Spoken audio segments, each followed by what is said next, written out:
is we're going to start working with shadows and how we do that in Photoshop. We're going to go to this file. We're going to make it fill the screen in full screen mode. We have our navigator open and we have our layers palette open.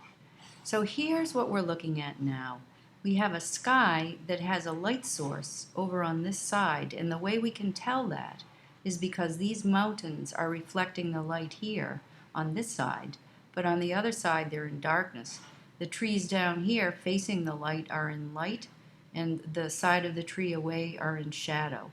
So we already have the information in the picture that we brought in from the internet telling us where the light source is, so we have to be true to that.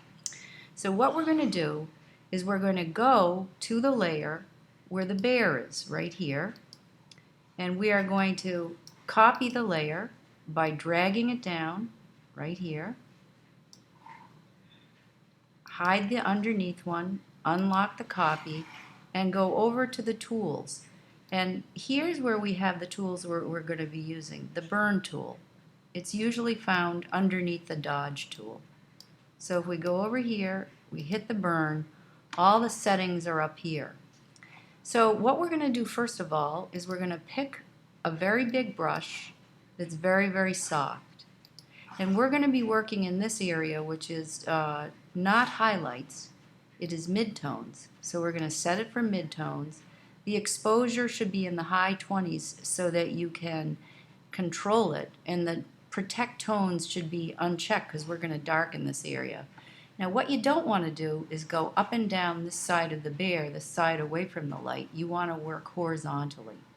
So here we go. We're going to come in and start darkening this side of the bear.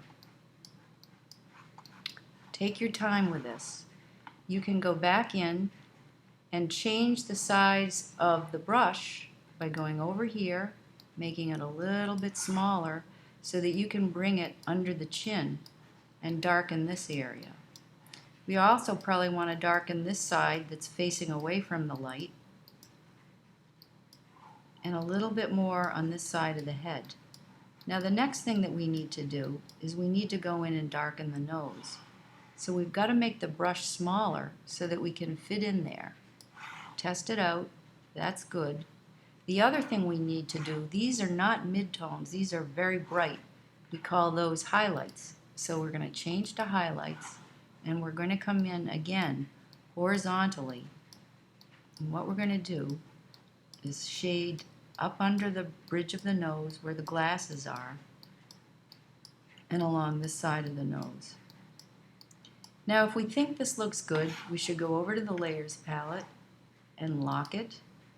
You can go over and save your file, file save. But now let's compare the two layers.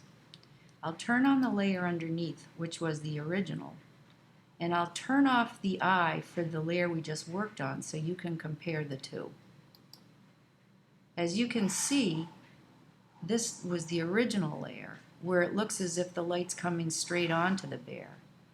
But now that we've shaded it, you can see a real difference. I think this is a lot better, and I'm going to save this. But if I want to work a little bit longer on it, I can copy the layer I just worked on, unlock that, and go in and push it just a little more. That way I have three choices as to what I think is what I'll be working with. And it's always good to have more choice when you're working in Photoshop. There we go. The other thing I might want to do is right down in this area where these claws are so apparent, I'm going to dull them down a little so my eye doesn't follow this white line out of the picture.